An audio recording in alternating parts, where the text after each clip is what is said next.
Is that better? All right. Hello, my name is David Rohal. I'm the Dean of Campus and Community Relations here at Ohio University Eastern. Welcome to the 2021 Fall Graduation Recognition Ceremony.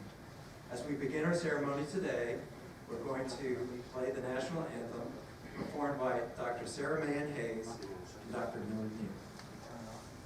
Please place the flag.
Please be seated. Thank you both. That was wonderful.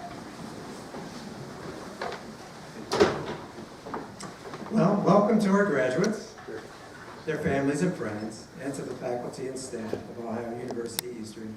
Again, my name is David Rohal. Today is a joyous day indeed. I think joyous for many reasons. I want to say we're still dealing with a pandemic. We're still wearing masks inside. This is a very difficult time for everyone, not only in Ohio, the country, but the entire planet. And still amidst all of this, we have these people come forward and actually finish their degree amidst all of this turmoil and strife. It is quite a special evening, I would argue. An outstanding, to be quite frank. So tonight, we're going to honor them. And as part of this ceremony, we're going to do a number of things. In a moment, we're going to introduce our platform party. We're also going to have two guest speakers, a student speaker and a keynote speaker. After that, we're going to actually do our ceremony where we get to recognize each of our graduates, followed by the playing of our alma mater. So that's how we're going to, this evening's going to go. So to start with all this, we're going to introduce our platform party, and I'm going to ask Dr. Sarah Mayan Hayes to come back. I'm going to introduce the platform party. She'll be back to introduce the faculty in a moment. So first I want you to introduce Mr. Mcteek. He's our keynote speaker.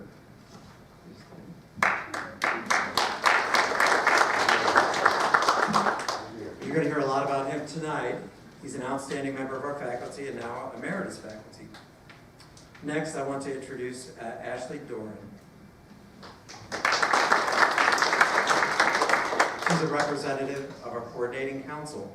The coordinating council includes important members of our community that help us make decisions for our campus.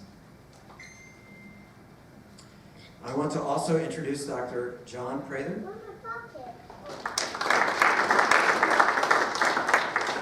Dr. Prather is a professor of mathematics, and he'll be introducing our graduates tonight. And finally, you've already met Dr. Sarah Mayan Hayes. She worked with Dr. Neal on the National Anthem, and she'll be performing the alma mater a bit later. And now I'm going to ask her to come forward and introduce our faculty with us today.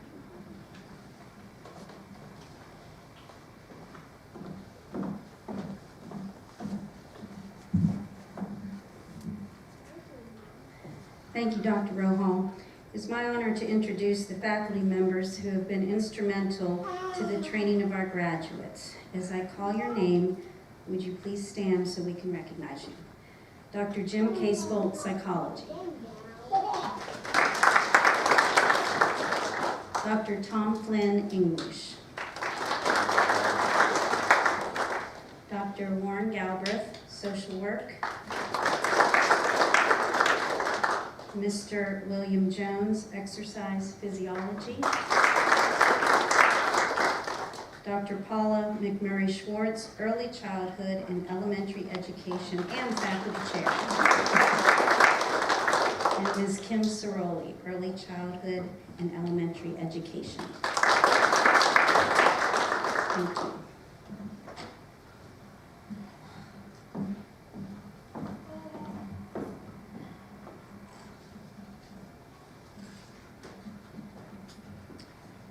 Thank you very much. I appreciate that. No surprise, the president of Ohio University, Dr. Hugh Sherman, can't attend all of the regional campus graduation recognition ceremonies. And if you don't know it, they're going on right now across southern portion of Ohio.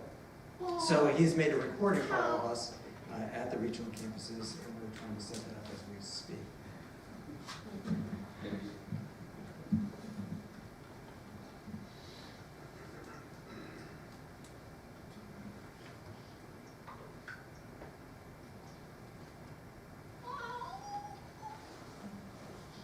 So there was a running joke, I have to say, with a number of people before we started tonight about practicing this and that, and we were joking that it almost always seems to be some technical glitch that comes up when you do things, and it's almost like no amount of practicing can fix that. It's just, it seems to always be a problem. So we'll give this another second, and if not, we'll move on.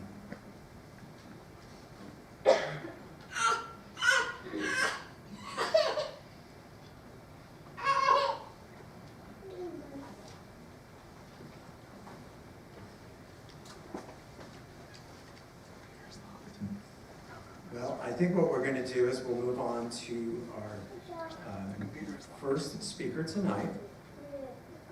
And if we have time later, we'll add the message from the president for us. So tonight, I have the honor of introducing our student speaker, Bailey Ray. Bailey was selected to speak today because of her stellar performance as a student while at Ohio University. Bailey Ray was born in Cadiz, Ohio. She graduated with honors from Harrison Central High School in 2016. She was also her senior class president. While attending Ohio University Eastern, she continued to give back to her community by coaching cheerleading and directing musicals at Harrison Central. She is graduating this semester from Ohio University with a degree in early childhood education. She was an active member of the Education Club while in college, serving as its secretary. I'm happy to ask her to come forward now to share her thoughts for our graduating class. Let's go.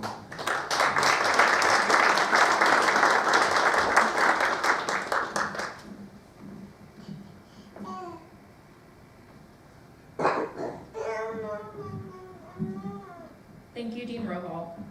I gave you very little to go off of in that introduction, so I'm glad you were able to spruce me up and make me a little more impressive. I also want to thank you for giving me this opportunity to speak here tonight.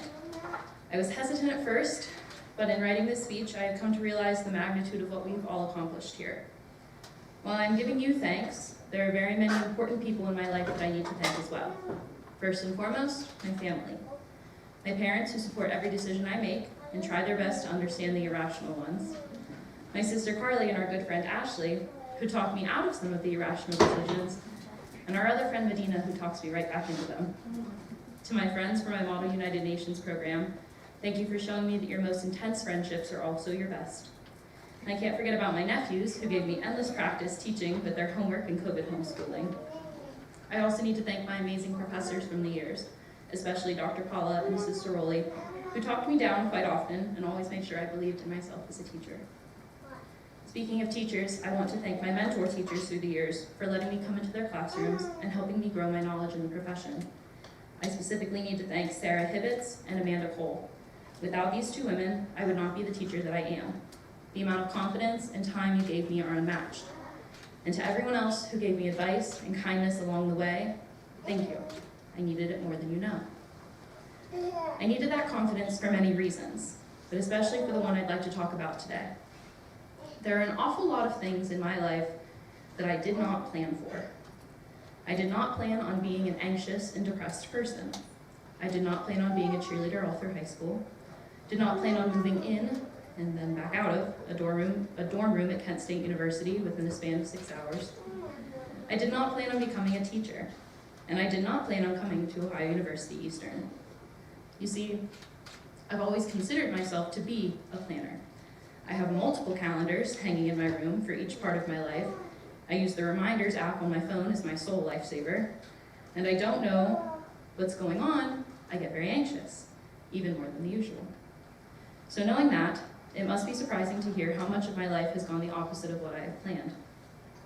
When you're in high school, middle school, and even elementary school, there are constantly adults asking you, what do you want to be when you grow up? I even caught myself asking some of my preschoolers that a few weeks ago, what they wanted to be. And don't get me wrong, it's not a bad question to ask. But when you're as anxious of a person as I am, that question haunts you, even at 3 years old. So I've been thinking my entire life about what I want to be, where I want to go, when I want to get married, have kids, travel. I actually used to have a 10-year plan that I started when I was 15. And by 25, I was going to be the most accomplished person to walk the face of the planet. I stand here to tell you now that my 10-year plan dropped out around year 2. One of the biggest parts of my plan that didn't happen the way I planned was college. I hadn't ever considered going to OUE. The attitude that people had when I was in high school was that you had to go away for school, and that staying in the Valley meant that you somehow didn't do enough. It was just one of those stigmas that we carried. No one ever actually said that to me, and few people ever acted as if that was the case, but that was just somehow the way that it was viewed. So I got accepted to, got a roommate for, and moved into Kent State University. And if you were listening at the beginning, you know how that story ends. If you weren't listening though, I'll catch you up. I moved out 6 hours later. That was when my grand plan truly fell apart. A few days after I moved out of there, I had to decide where I was going and what I was doing. All of my research and my sister led me to OUE. I walked into Lisa Jeffrey's office, and within 20 minutes, she got me my Bobcat shirt, my schedule, and what I now know to be the best education that I could have gotten. So thank you, Lisa, for being the first person to believe in me here. I spent 4.5 years as a Panther/Bobcat, driving an hour round trip to our campus 3 to 4 times a week. I've eaten in the cafe, studied in the library, and taken more than a few naps on the bench near the second door elevator. And I've gotten my fair share of strange looks while doing so. I've met new friends and trusted advisors and had amazing experiences that I would not have otherwise had. The personal experiences that I was able to have at this school, in this building, have shaped me. I am forever grateful to be an Ohio University Eastern graduate, and for them saving me in more ways than one. Now, I've been talking for a while, and I apologize for that, but you're probably expecting that we're getting toward the end, and that at the end, I'm going to say that I finally came up with the real plan for my life. That somehow everything fell into place, and I realized exactly what I needed to be, and exactly where I needed to do it. You would be very wrong. As it turns out, all of those people who say that life is what happens while you're busy making plans were right. If I had stuck to my plans, I would be in a completely different place in my life. I wouldn't be a cheerleading coach for a group of girls that I love, or directing and choreographing musicals at my alma mater. I would not be on my 5th year of working for the Model United Nations program that shaped my belief system. I would have never met the amazing mentors that I've had through the years, or all the bright, cheeky-faced kiddos that I've had the pleasure of teaching. And I would have never been offered the job that I will be starting in a few weeks at the Harrison County Board of Developmental Disabilities as a special ed preschool teacher. If I had kept making and keeping plans all my life, it would have happened without me. I genuinely used to think that if I didn't have a set plan that everything would fall apart, but it turns out that for me, Not having a plan slowly helps things to fall into place. Now, this is not me saying that my life has completely fallen into place, but it's turning out so much better than I could have imagined. So if you take anything from this rambling speech, let it be that sometimes you have to just let it go. Let the worries and the planning and the stress go. My late sister used to live by the phrase, "It is what it is," and she couldn't have been more right. Because to be frank, we only have so many years on this planet. If you don't spend it doing what you want to do and what you feel is best for you, then what are you doing? We have one life, and I've spent enough of mine worried and anxious to know that that is not how I want to spend the rest of it. So if you're sitting here today, my fellow graduates, still uncertain about any part of the future, try not to worry. I know that it's easier said than done, but I found that life works out and it truly is what it is. We should all be proud of ourselves. I have an idea, based on our mutual college experience, what you have been able to accomplish in these years, and I know that it has not been easy. We have each paved a path for our futures, and certain or not, they are going to be great. We are now Ohio University alumnus, and I am honored to share that title with each and every one of you. Thank you.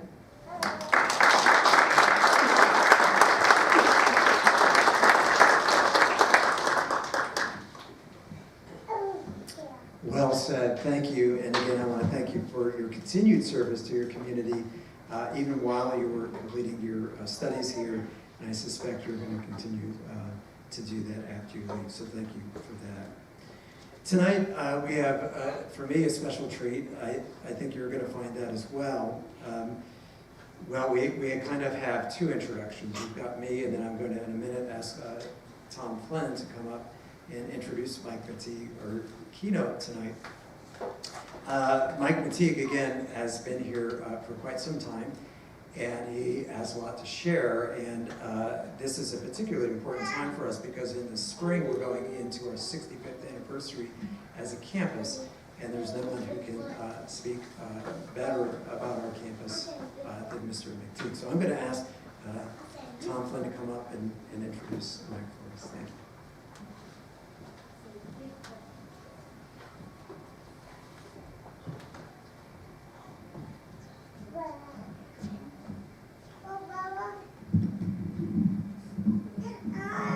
Technical difficulties. First of all, I want to say that that speech by Bailey was really well written, and I regret not having had you in class. I can't take any credit whatsoever. So I'm pleased to introduce Professor Michael Mcteek, our speaker. Mike is the model of a well-rounded citizen. He's an active member of our community, a reliable source for leadership on our campus, and above all, an inspiring and gifted teacher. Mike has dedicated his life to education, to Ohio University, and more specifically, to Ohio University Eastern. As a citizen, Mike has made important contributions to the National Trust for Historic Preservation, the Board of Trustees for the Belmont County Public Defenders Commission, the Department of Development Community Improvement Corporation, and the Ohio Community Education Association. As an academic leader, Mike has served as acting dean on both the Southern Campus and here at Ohio University Eastern, and as assistant dean here as well. When there is a need for someone to plug a breach, the refrain was, "Better call Mike." Among his achievements are our fitness center, for which he helped secure the essential federal funding. After the ceremony, we will adjourn to a reception in the Mcteage room, which Mike donated to the campus. As significant as his community and bureaucratic functions have been, it is as a teacher that Professor Mcteek has excelled. Listening to Mike, as you will learn shortly, is like having both of your hands on the poles of a battery. His energy runs through you and leaves you buzzing. His wide range of knowledge, his passion, his concern will spark your interest. Consistently, Mike earns the highest evaluations from his students. And for 4 years, he was selected as by the Eastern Campus students as the university professor. Finally, to give the other faculty members a chance, we had to put a limit on the number of times a professor could win the award. One of his former students testified to Mike's enduring influence. "I had Mike over 40 years ago. He cared then as he does now. I've taught college for 26 years, and tried my best to care as much for my students. I completed 40 hours with Mr. Mcteague, and not one was boring. He's among the last of a kind, the vanishing breed of professors who care and taught us to give a damn. I still use his notes. I became a professor of history because Mike was my first hero, aside from my mother and father. What all professors want to know is that we made a difference and have been remembered. 40 years later, I can still hear those marvelous words. With that testimonial in mind, please give your attention to Professor Michael Mcteague.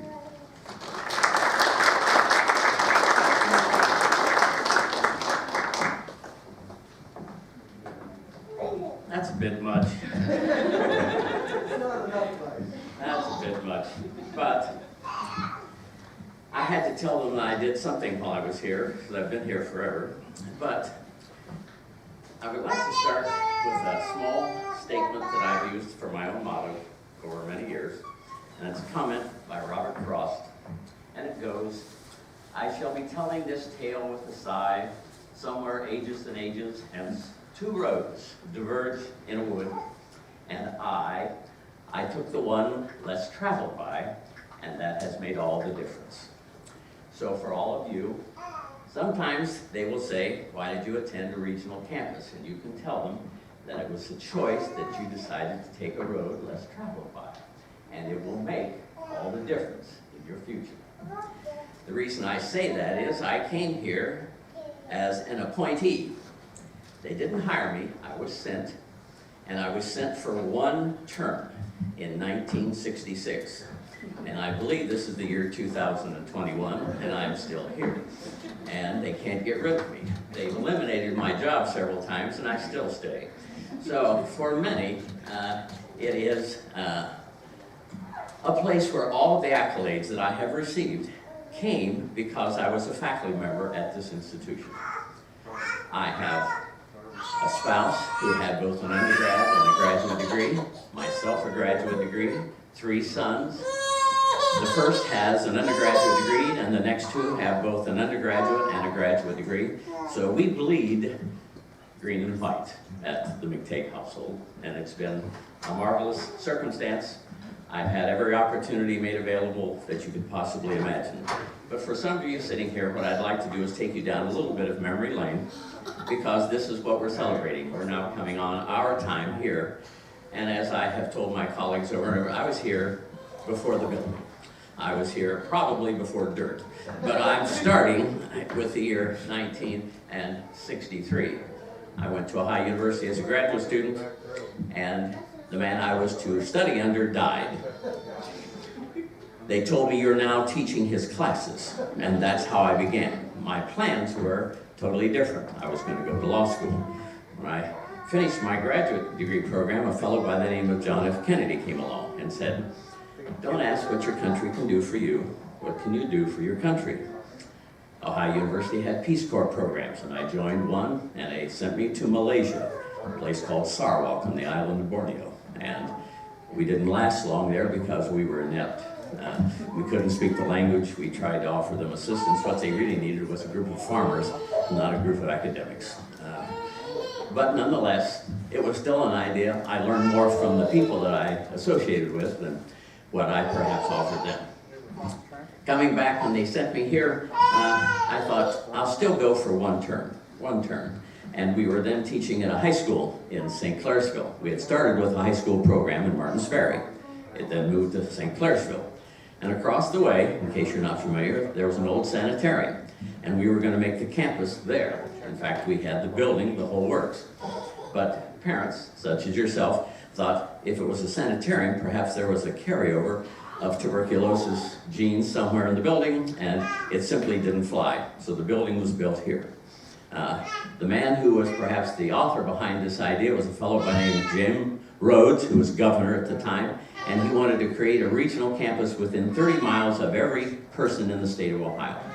Whether it was a regional campus or a technical school, it was a plan, and it was a plan that was coming aboard at a time when, in 1968, open admissions hit, and everybody was allowed to enroll in college. All you had to do was have a high school diploma or a GED, and we would accept you. And to that extent, it was an opportunity. We didn't say that you were bound to guarantee a success in passing through the system, but you had the opportunity, and that was what we were after, equal opportunity. Not part of Great Society, just open enrollment. So for us, we started with a number of things, and 3 fellows in particular, they were county commissioners, a man by the name of Furby and Sargis and Lynch, talked the coal company into dedicating the land, the property here. At some point, it was almost 300 acres. It pared down eventually to about 167 acres. It was an experimental farm, and it was decided that we could create a huge educational park here in this part of the eastern Ohio. And eventually, we would see the growth of the college across the way, Belmont. They started a technical side. We would have a vocational school. We'd have a school of hope. We would have all kinds of educational opportunities for the citizens of eastern Ohio. Low enrollment, possibly, but inexpensive. And we started working on a philosophy of how would this work. So we go through a series of stages. At some point, they thought we'd be feeder colleges, and we'd send the students from here down to the main campus. That's how you'd go. And then we finally convinced them that you guys may have been homebound, and you didn't want to go to Athens. Maybe you'd like to stay here and complete your degree. So we asked for completion degree programs, and we started with education in particular, and added some others. We then decided that if we could do that, maybe we could have some adult continue education. We started those programs. We decided you were probably going to be working and driving around 28 miles one way on average to get here. And then we said, well, why not have some weekend college programs? And you could do it on weekends. I started teaching some programs on the radio, WOUB. Nobody would believe this. My radio slot was 6 o'clock on Sunday morning. How many of you would have listened? Show of hands? Anyone? Not likely. Well, nonetheless, we taped it, and that started us deciding that perhaps we could also have taping of other courses. And we had, at the time, DVDs, before you had moving into what was really 8-track before DVDs, and you could play them in your car on the way to and from school. We had a lot of students taking classes, in a sense, experimentally. We decided we ought to have some adult programs that were experiential period. You could come in, maybe you got laid off from the mines or the coal areas and the steel factories, and perhaps you could use experimental education as a ground step to completion of degree programs. Judith Bush, one of our colleagues here, did that for many years, and it was a great entry point. And we started moving sort of that. We decided we could actually have more kinds of experimental courses if we could just convince people that you actually had skill sets before you got here that were based on your work experiences. And they were, in many ways, the factual kind. We also had the beginning, eventually, of programs where we bought a medical microwave system. And it eventually became a high university learning network, and we taught courses all over the place. We taught them from campus to campus, and eventually we had connectivity that from this campus we offered a great many courses, not only to the campus that was adjacent to us, Zanesville, but we went down to the 4 or 5 other regional sites that we have. Into the future, we started doing courses online. Within the last 3 years, I've taught courses from Ireland, from Spain, from Portugal and Italy, and I'm a European historian, so I still travel abroad and try and keep myself appraised of what's going on in my field. And to teach a course back here is very simple. The university had 17 programs at one time. We had courses, 2 courses in Vietnam. We had a place called Saigon and a place called Hue, and those were overrun eventually, but many of the people who were early here with me were actually faculty members there before they came back. We had courses in Malaysia. In fact, the government of Malaysia sent 500 students to Ohio University, Athens, and it was during my tenure as dean that I convinced, for about 2 days, that we ought to have 500 students from Malaysia sent here to the eastern part of Ohio. And that might have caused calamitous situation, but nonetheless, why not bring and have our students have an opportunity to have international students, interactive. We tried other kinds of programs. We taught in various high schools, Woodsfield, and up in the northern part of Steubenville, and Cambridge, and we went to Grenada Hutton, and we were always looking for places to offer our ideas. We principally started helping people who were in business, who said, we would like you to bring specialists in and not teach us a course, but improve our writing skills, give us some more communication skills, give us some organizational skills. So if somebody wanted us to offer a service, we would do it, and did so for many years. That meant you had to have some faculty, and there they are. And it's our faculty that really make us operational. We have people who have skill sets, and I would like to say, and without really even taking a small breath, we have exceptional faculty. We have had them from the very beginning. We continue to have them, and hopefully we'll continue to have them in the future. That's what makes the organization operational. You have to have the skill sets and the drive and the determination. Some of these young ladies will tell you that if you're looking to have somebody who has interest and excitement, or that's who you want in the classroom, kind of putting you into the mode of this is what you'd like to do.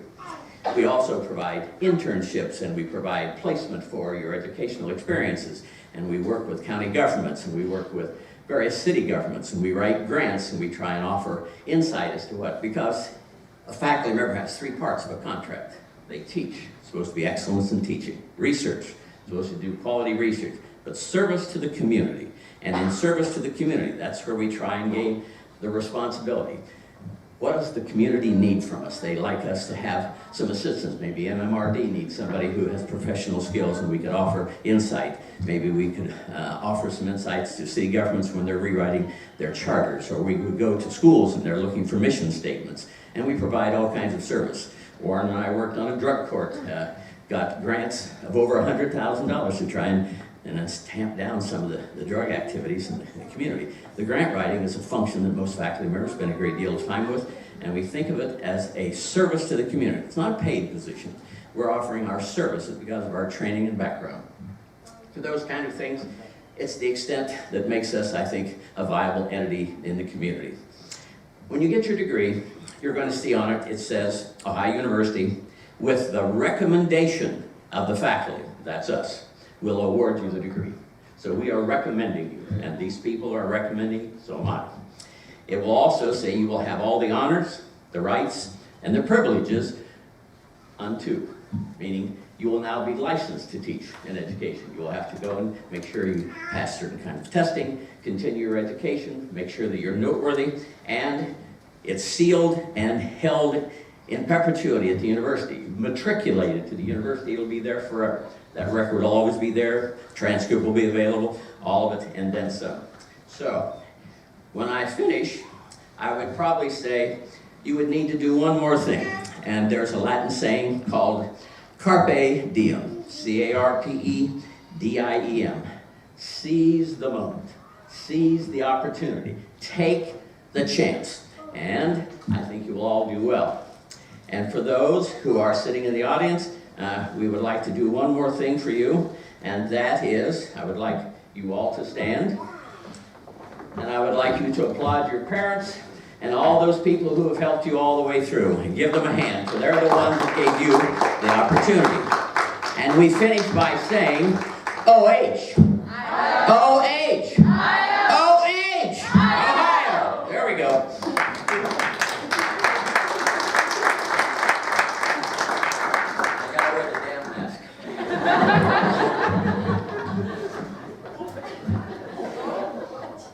See, technical issues like that. Nobody said any bad words there, okay? It's between us, and we'll just leave it there. Well, thank you very much. I have to say, when I came to campus in the last year, Mike was a great advisor to me, and has continued to be so. He's definitely a model of service on campus. And I can honestly say Ohio University Eastern would not be the same place without him. So once again, thank you.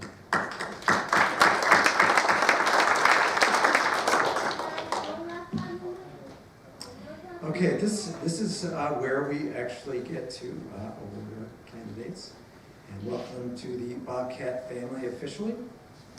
So I'm going to ask Dr. Prather and Ms. Ashley Doran to come forward. John Prather's going to be reading the names of our graduates, and I'm going to move forward here and provide the certificates, and Ms. Ashley Doran will provide the alumni pins that go along with that. So, come forward. terrible, but I couldn't help myself. Mike was talking about he arrived here in 1966, and I realized that's when I was born, and I'm old, and and I'm thinking about this, and he also he talked about being here forever, and from my perspective, that's 100% true. It's like, my gosh, I mean, this is just, anyway, I just couldn't help myself. I had to say something. Anyway, now we're ready to do the important thing, right? Now that I've gotten that out of the way. All right, I want to call the graduates over, so you're going to walk over, right? Walk, what kind of state? I want you to stop in the middle for a second so your family, your friends can take pictures. If anybody wants to take a picture, wants to come down and, get a picture, you're welcome to do it. They'll stand here as long as you want them to. All right? You probably paid some of it. All right. Are we ready? All right. Our first graduate, Amber Autumn Adamson, Bachelor of Science in the Physiology of Exercise.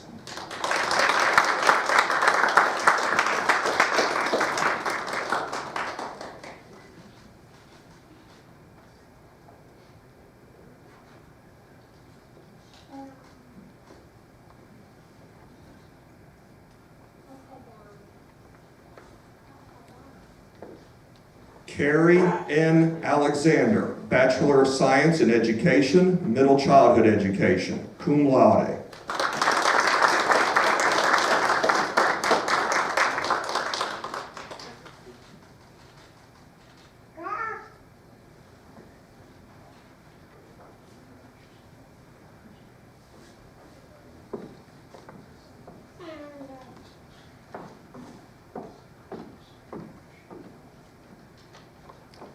Annalise Elizabeth Ayers, Associate in Arts.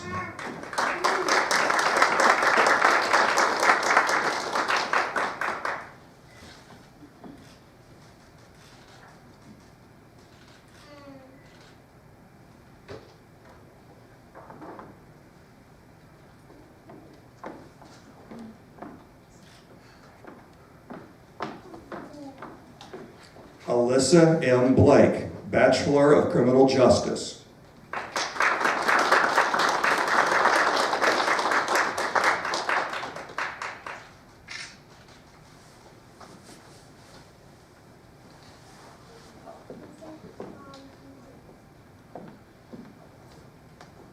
Alyssa Dawn McCormick, Bachelor of Science in Applied Management, cum laude.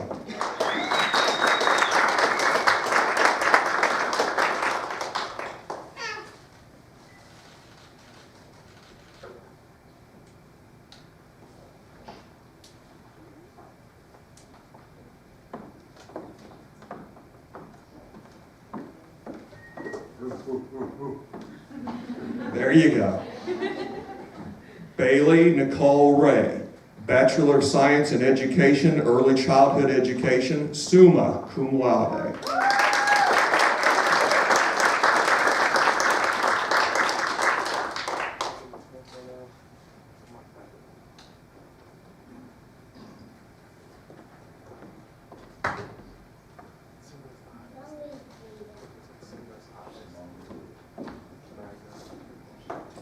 Jill Suzanne Tucker, Bachelor of Applied Human and Consumer Sciences, summa cum laude.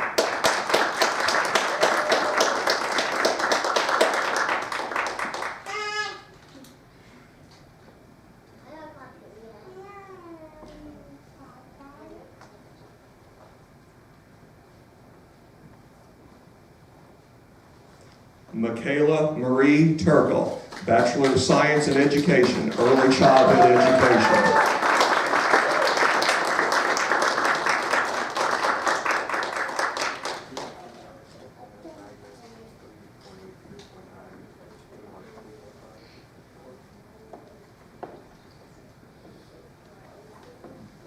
Let's give all our graduates one big round of applause.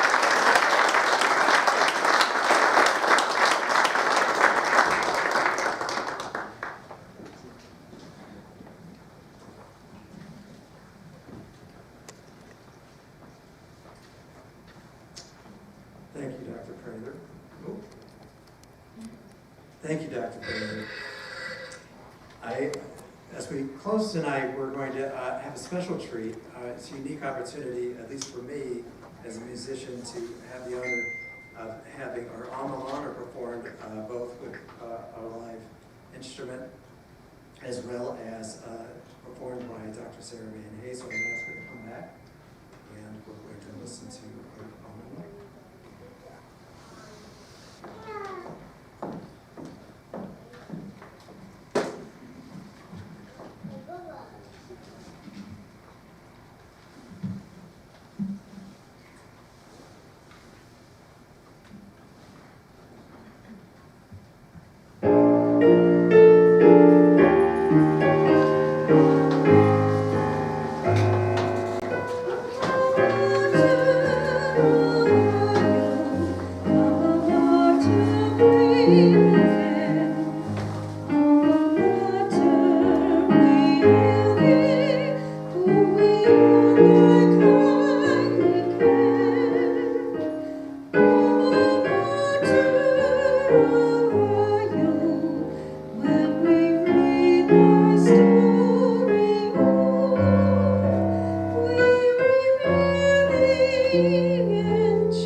Thank you again. This is a unique opportunity, and I appreciate you sharing your talents with us tonight.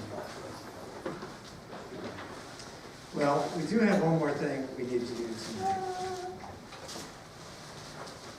And that's going to be our tassel ceremony. And this officially moves you from someone who is in school to someone who has graduated. So I'm going to just ask our graduates to stay up for a moment.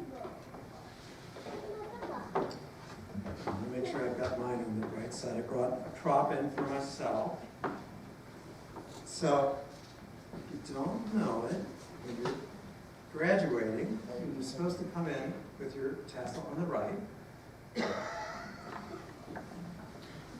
And as part of this tassel ceremony, when I count to 3, you get to move it to the left. And when we do that, that officially makes you a bobcat tonight.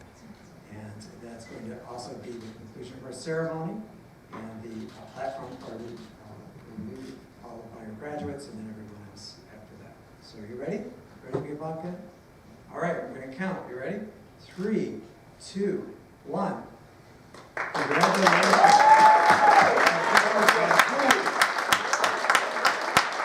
Thank you for coming, and have a nice evening. Thank you.